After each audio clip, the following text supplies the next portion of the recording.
e que nós venhamos a louvar a Deus em todas as situações, nos momentos alegres e também nos momentos de dificuldade. A vida, às vezes, se apresenta para nós em caretas, mas nós podemos ter a certeza de que Deus, Ele nos sustenta em toda e qualquer situação. E mesmo nos momentos difíceis, Deus, Ele continua sendo o nosso sustento. E quando estamos fracos, aí então é que nós, de fato, estamos mais fortes. Quando olhamos para nós e vemos nossos músculos minguados, aí então é que nós conquistamos músculos espirituais mais fortes. Que Deus possa, nessa noite, falar profundamente o seu coração e que nós saiamos daqui conhecendo mais a palavra do Senhor, que é alimento perfeito, genuíno e puro. Se você ainda não tem o costume de ler a palavra de Deus, de se relacionar com as Escrituras, eu quero convidar você que está presente aqui nessa noite e você também que está nos assistindo em casa por meio das mídias sociais, que você crie a cultura de se alimentar das Escrituras. Porque uma frase dita pelos escritores sagrados vale mais do que dezenas daquelas que nós mesmos proferimos. Um verbo divino vale mais do que milhares de discursos humanos. E é exatamente por isso que nós precisamos ter contato com as Escrituras. Não podemos deixar de fazê-lo. No domingo passado, nós falamos acerca da igreja fora do mundo. Hoje nós falaremos da igreja fora no mundo. A igreja fora do mundo, como nós discutimos no domingo passado, é esse ente, essa comunidade que adota um sistema de crenças e valores distintos dos seculares e que se manifesta especificamente em 3 dimensões distintas.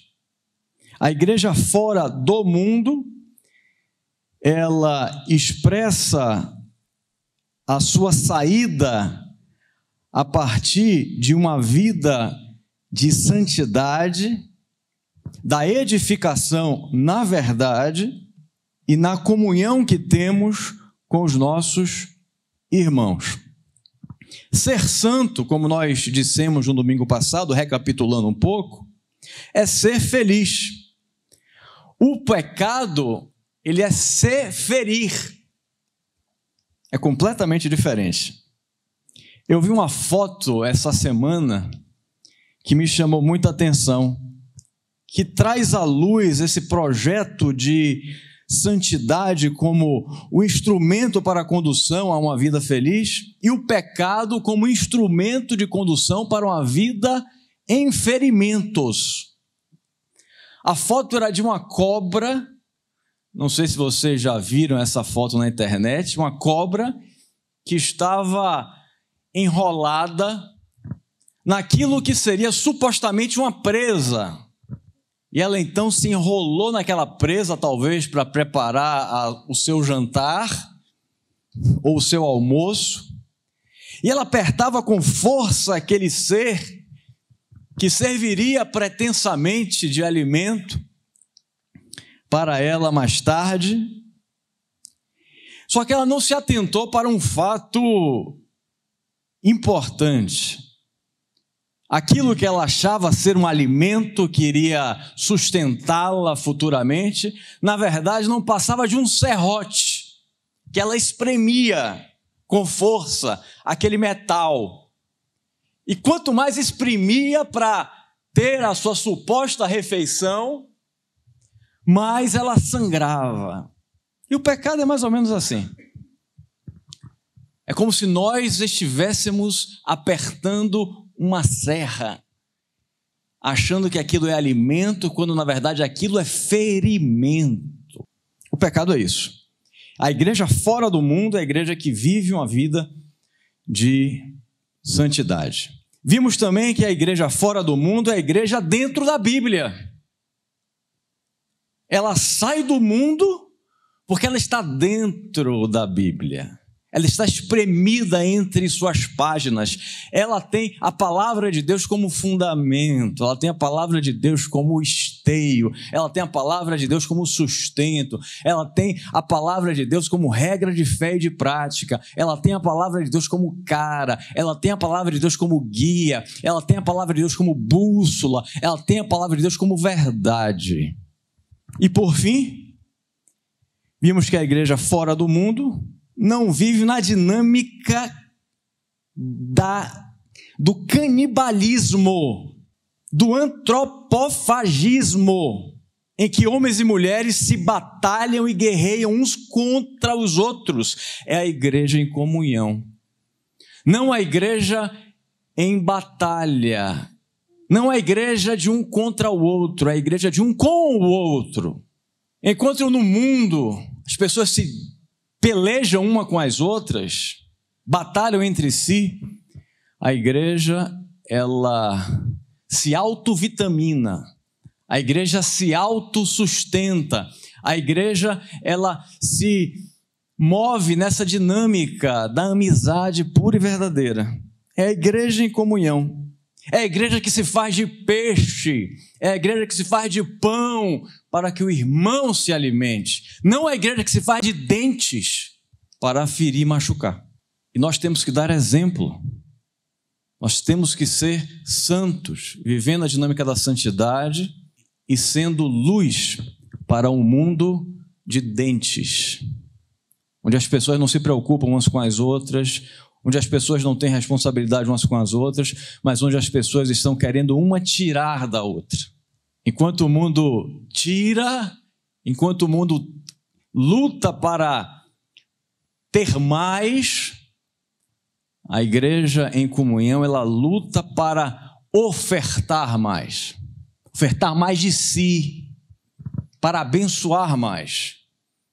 Essa é a proposta de Jesus para a sua igreja. Uma igreja que é tirada do mundo para viver nessa dimensão diferente. E hoje nós vamos ver acerca da igreja não fora do mundo, mas fora no mundo.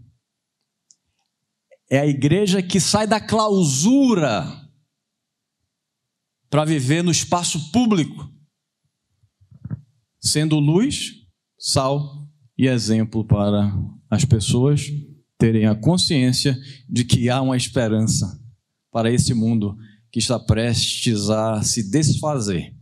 Para o mundo em canibalismo, nós nos ofertamos como alimento para ser diferentes, para ser como Jesus nos orientou. A igreja fora no mundo. E são 2 versículos, são 2 textos, na verdade, que nós queríamos conversar durante esse tempo que estaremos juntos. O primeiro está em Gálatas, capítulo 2, verso 10, e o segundo em Mateus, capítulo 28, versos 18 até o verso 20. Então, se você está com as escrituras em mãos, eu queria convidá-lo a abri-la no livro de Gálatas, carta de Paulo aos cristãos da Galácia, e o Evangelho de Mateus, capítulo de número 28, versos 18 a 20. Gálatas 2:10, recomendando-nos somente que nos lembrássemos dos pobres, o que também procurei fazer com diligência. Recomendando-nos somente que nos lembrássemos dos pobres, o que também procurei fazer com diligência. Gálatas 2:10. E aqui é o primeiro ponto da nossa mensagem. A igreja fora no mundo é a igreja que pratica a misericórdia. Esse é o primeiro ponto da nossa mensagem dessa noite. E o segundo ponto que iremos tratar também da igreja fora no mundo é a igreja que evangeliza. E o texto que nós iremos utilizar está em Mateus capítulo 28, versos 18 e 20, que diz assim: E chegando-se Jesus, falou-lhes, dizendo: É-me dado todo o poder no céu e na terra, portanto, ide, fazei discípulos de todas as nações, batizando-os em nome do Pai, do Filho e do Espírito Santo, ensinando-os a guardar todas as coisas que eu vos tenho mandado.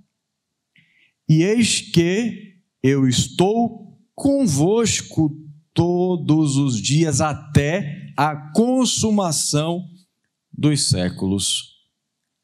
Amém. Esse texto bastante conhecido,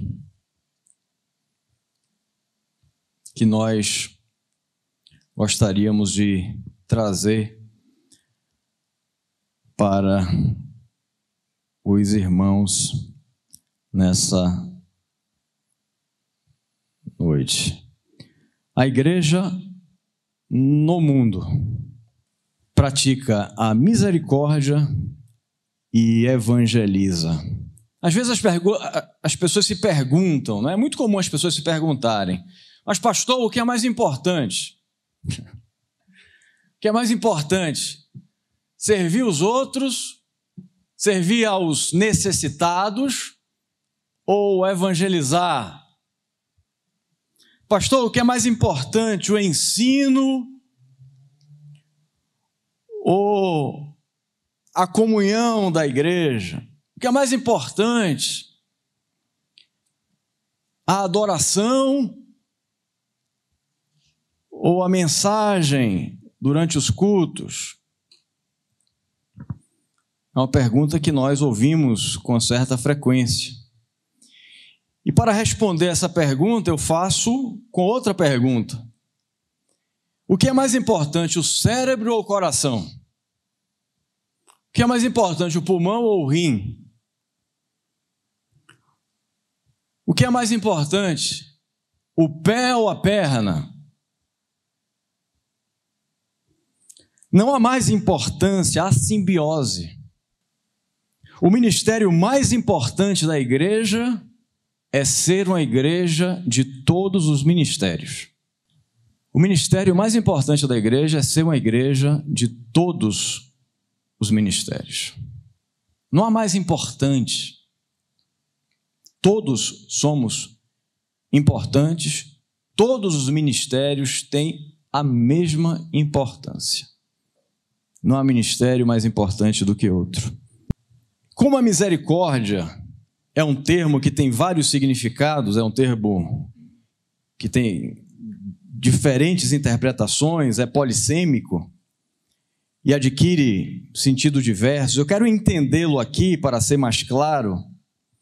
Na ação que a igreja ela executa de aquecer todos os desaquecidos, fazer bem a todos aqueles que estão mal.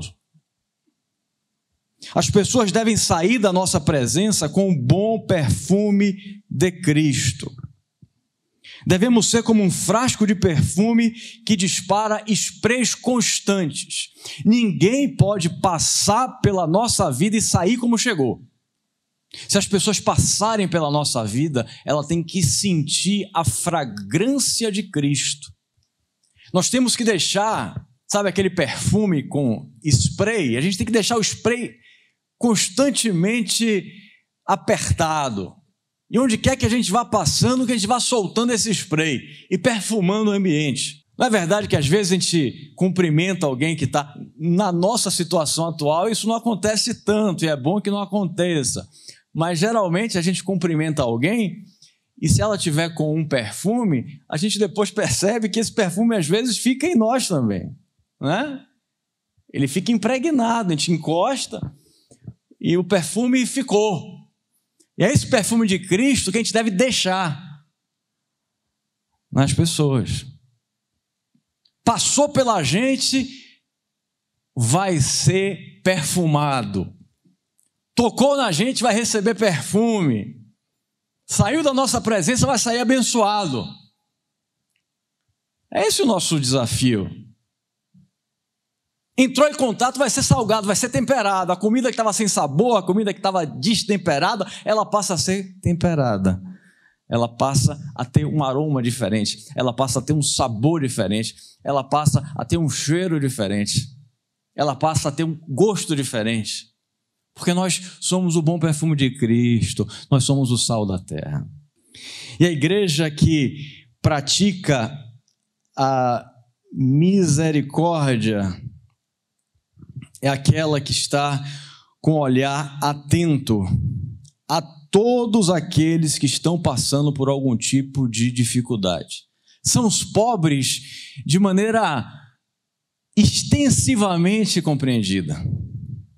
Os pobres são os doentes, os pobres são os marginalizados, os pobres são os pobres de verdade, financeiramente falando também. Os pobres são os moralmente falidos.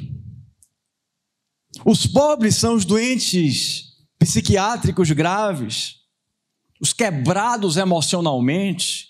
São as viúvas, são os viúvos.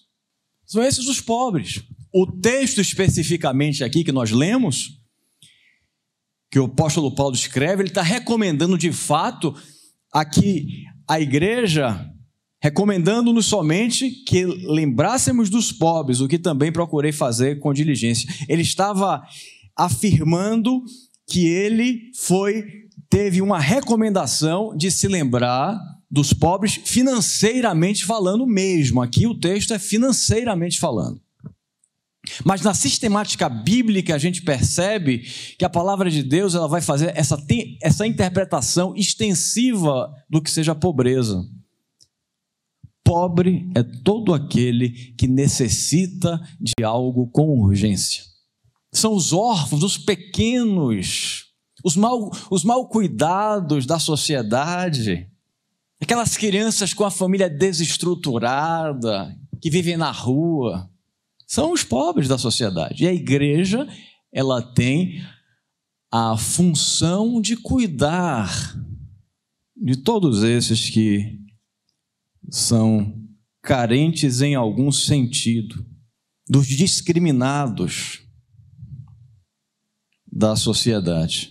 Enquanto a comunhão é a prática do amor na dimensão interna, a misericórdia, nesse sentido que estamos dando, é a prática do amor na dimensão externa. Imagine o mundo das abelhas. A comunhão é o ajuntamento das abelhas na colmeia. É aquela simbiose que há internamente na colmeia, sem a qual não há mel. A misericórdia é a abelha em polinização. É a abelha servindo as flores. Sem abelha não há vida.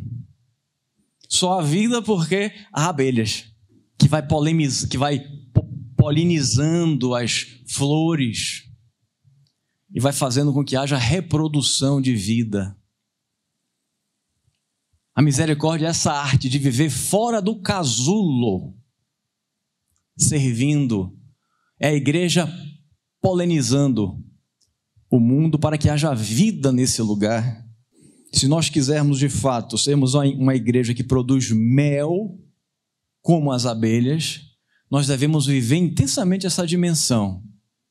Comunhão intensa interna comunhão intensa interna e serviço intenso externo. A igreja no mundo, a igreja ultramuros, a igreja desenclausurada, a igreja fora da colmeia, a igreja vivendo na dinâmica de Jesus, que não tinha púlpito, que vivia no mundo. O púlpito de Jesus era o barco, onde ele falava para as multidões. O púlpito de Jesus era um monte, onde ele pregou o sermão do monte. Ele estava lá, no dia a dia com as pessoas, abençoando, abençoando, abençoando. A igreja não pode correr o risco de ficar no confinamento espiritual, só recebendo alimento no lugar apertado para engordar. Mas a igreja deve se exercitar.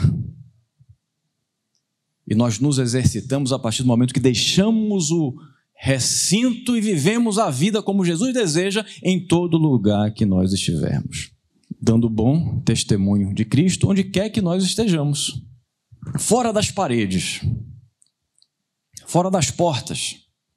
É a igreja peregrina, é a igreja caminhante, é a igreja vivente, não é a igreja parada, estagnada, sentada. Essa dimensão da comunhão é extremamente importante, mas não pode ser só comunhão. Se a abelha ficar só dentro da colmeia, não produz mel, porque o mel ele é produto do pólen, ele é produto do mundo. Se a abelha ficar somente na colmeia, ela não produz mel. Via inversa, se a abelha só ficar fora da colmeia, ela também não produzirá doce algum. E é exatamente esse o segredo da vida, irmãos. É o segredo do equilíbrio, é o segredo da moderação. Nós temos a tendência sempre de ser 8 ou 80, preto ou branco, mas a vida é mulata, a vida é mestiça, a vida é cinza, não é nem branco nem preto, é a mistura dos dois. Esse amalgamar de cores que faz a vida. E nós precisamos viver nessa dinâmica do cá, mas também do lá. Da comunhão, do amor internamente falando, mas do amor externamente falando. Servindo as pessoas, principalmente os pobres do mundo. Os pobres do mundo. Seja que tipo de pobreza for. Esse é o nosso desafio. Não caiamos na tentação de vivermos um evangelho dentro do casulo, porque o casulo foi feito para proceder transformações. O casulo é somente o início da lagarta. Mas a lagarta deve se transformar em borboleta. E a beleza não está na lagarta, está na transformação para a borboleta. É nessa transformação que nós devemos ver. Se nós formos até agora lagartas, eu tenho que olhar para mim e pensar, será que eu estou sendo lagarta? Eu não quero continuar sendo lagarta. É momento de transformação. Você está disposto a se transformar, se Deus orientar você a fazê-lo? Você está disposto a caminhar? Eu li uma frase que estava no Facebook de nossa querida irmã Roseli, muito interessante, diz assim: se você não estiver disposto a caminhar, não peça a Deus para fazer alguma coisa. Não ore se você não está disposto a caminhar. Está disposto a caminhar? Está disposto a viver como Jesus viveu? Jesus era um caminhante. Jesus não era o homem da sinagoga, o homem do templo. Ele era o homem da vida. E é na vida, na sua profissão, na sua casa, no seu bairro, que você deve dar um bom exemplo. Se você não der um bom exemplo, a esperança do mundo está morta. E aí o mundo vai aplaudir Nietzsche, que disse que Deus estava morto. Mas nós queremos dizer que Deus não está morto, Deus está vivo. O que está morto são as afirmações que morrem a partir do momento que nós damos exemplo. É com o nosso exemplo que o mundo vai perceber que Deus está vivo. Não é nem muito com as nossas palavras. Até mesmo o nosso silêncio deve ser evangelizador. Até mesmo nós estarmos parados sem fazer absolutamente nada, deve declarar em desenhos que Deus é bom e que há esperança em Cristo Jesus. O nosso cheiro deve ser agradável às pessoas. O cheiro de Cristo. O nosso olhar deve ser agradável às pessoas, deve ser o olhar compassivo e amoroso de Cristo Jesus. As nossas mãos devem ser puras, como puras eram as mãos do Cristo de Deus. As nossas prioridades devem ser elencadas de acordo com as prioridades do Senhor e não com as prioridades da nossa vida. Quem está no comando, quem está no controle, quem é o piloto do seu avião, nós conversamos, né? Quem é o piloto do seu avião? Há 3 possibilidades, 4 possibilidades. A primeira é você achar que não existe esse negócio de piloto, de direção, que a vida é uma série de causalidades sem nenhum sentido, sem nenhuma lógica, que as coisas acontecem por acontecer, que a vida não tem sentido, que é tudo fruto do acaso. Essa é a primeira possibilidade. A segunda possibilidade é você estar na direção, que isso é o mais comum. Só que se eu perguntar a você, poucos me dirão que sabem pilotar um avião. E olha, muito mais complicado do que pilotar um avião é pilotar a sua própria vida. Por isso, nós precisamos de um piloto competente. E o único que tem competência para pilotar uma vida tão complexa, tão recheada de dificuldades, de problemas e de lugares que parecem não ter saída, só uma pessoa tem condição de pilotar verdadeiramente esse avião. E essa pessoa chama-se Cristo Jesus. A terceira possibilidade é você dizer que quem está no comando é o Senhor, mas você ainda dirige. É o discurso do religioso. Mas há uma quarta possibilidade, que é de fato a delegação plena e verdadeira da cabine de controle, de comando, completamente para as mãos de Deus. E a partir do momento que Deus está no controle do volante, aí então nós podemos descansar. Porque sabemos que quem está no controle é alguém que sabe pilotar. Sabemos que quem está na direção é alguém que sabe dirigir. E aí nós descansamos. Mas enquanto nos arvorarmos a fazer o que não conseguimos, é como pilotar um avião sem conhecimento técnico. Eu tinha um pesadelo quando eu era pequeno. Um pesadelo recorrente. Dos 6 aos 10 anos eu costumava ter esse sonho constantemente. E eu acordava suado, aterrorizado com aquilo. E o sonho era mais ou menos assim. Eu criança, estava dirigindo um carro com 6 anos de idade. Eu estava dirigindo um carro em alta velocidade.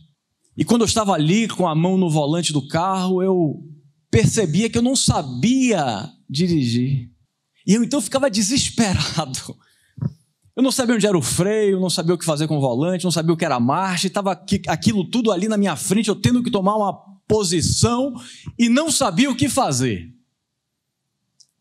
E aí então eu acordava daquele pesadelo terrível, suado, e ia para o quarto de meu pai.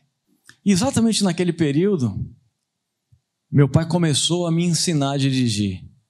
E aí, não mais no sonho, mas na vida real, eu estava também no carro, mas com tranquilidade, em paz, brincando, me divertindo ao dirigir, porque eu estava sentado no colo de meu pai. As suas mãos estavam sobre as minhas no volante. E ele dizia: vá para a direita um pouquinho. E eu não sabia o que era a direita, eu tinha 6 anos, 7 anos, 10 anos. E aí ele pegava a mão dele: aqui, filho. E aí conduzia a minha mão. E eu estava no volante, mas quem estava dirigindo era meu pai.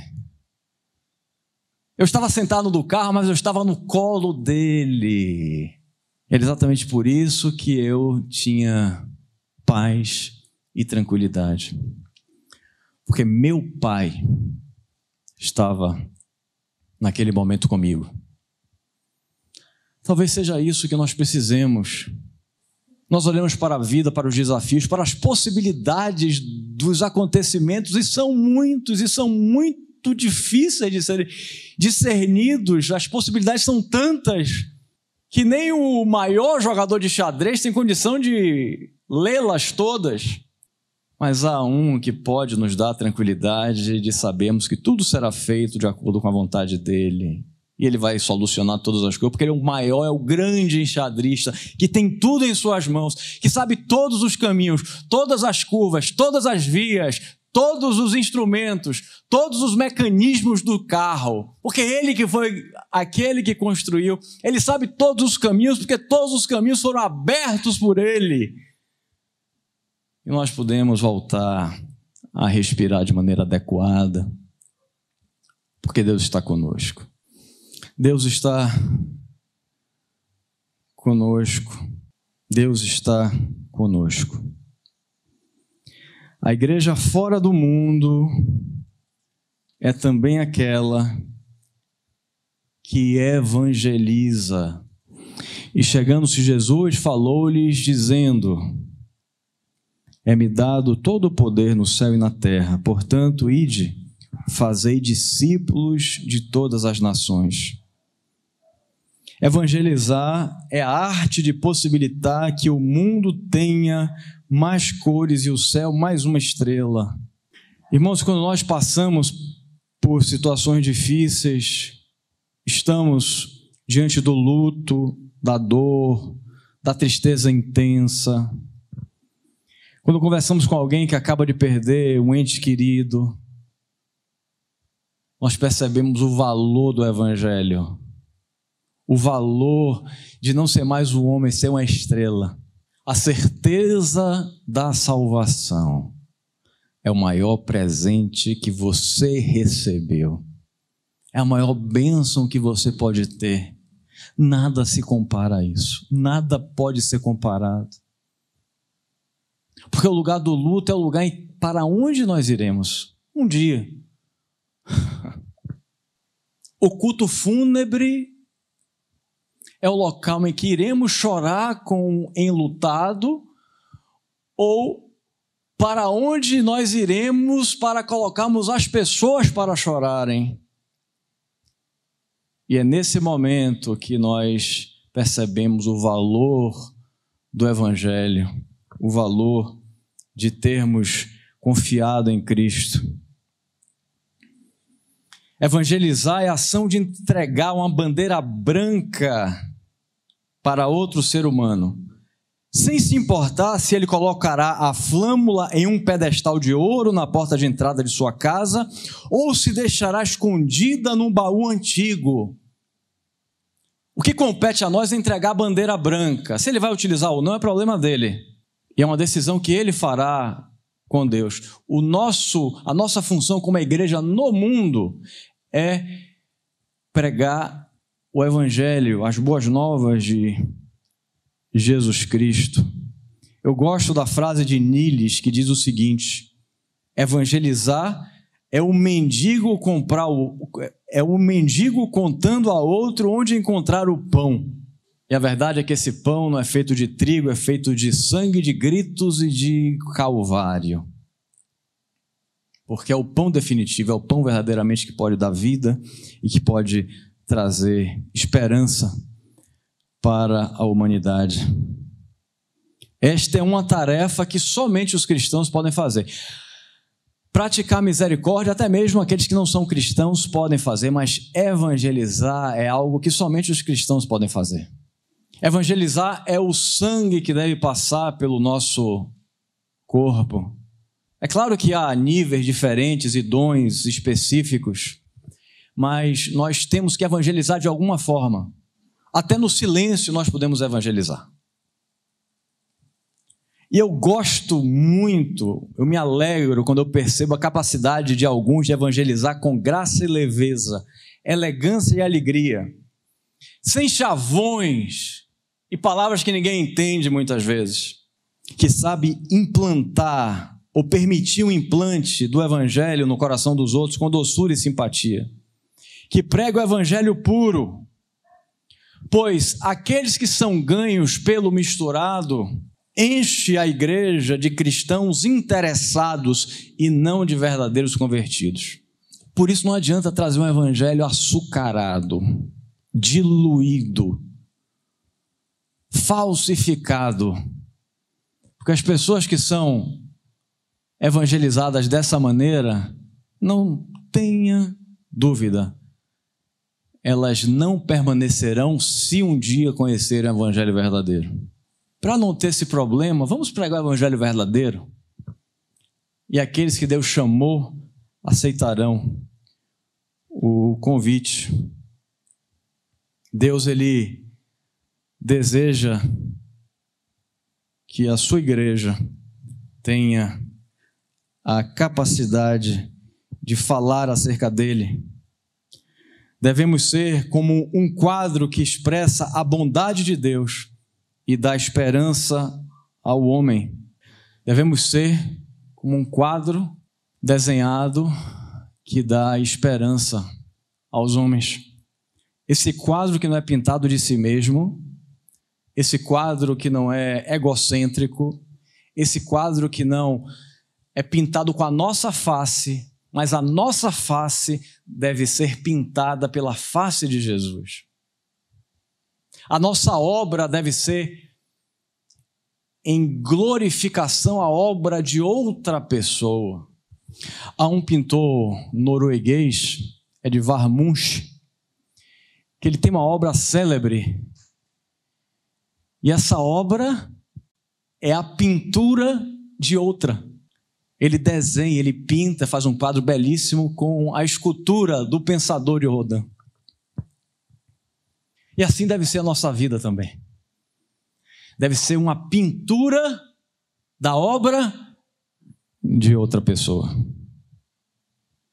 Deve ser o belo quadro, a bela tela daquilo, não que nós fizemos, não que foi invenção nossa, não que nós elaboramos mentalmente, mas aquilo que já foi feito e realizado. A obra de nossa vida deve sinalizar para a maior de todas, a mais bela delas, construídas com as tintas do sangue mais nobre, na cruz do Calvário mais angustiante. Esse é o nosso desafio. Ser uma igreja que viva a dimensão dos valores, princípios e verdades diferentes do mundo, mas que viva ali dentro para temperá-lo e para dar sabor ao que não tem gosto, ao diluído, ao sem sal, ao sem açúcar. Que a gente possa viver o evangelho de Jesus Cristo.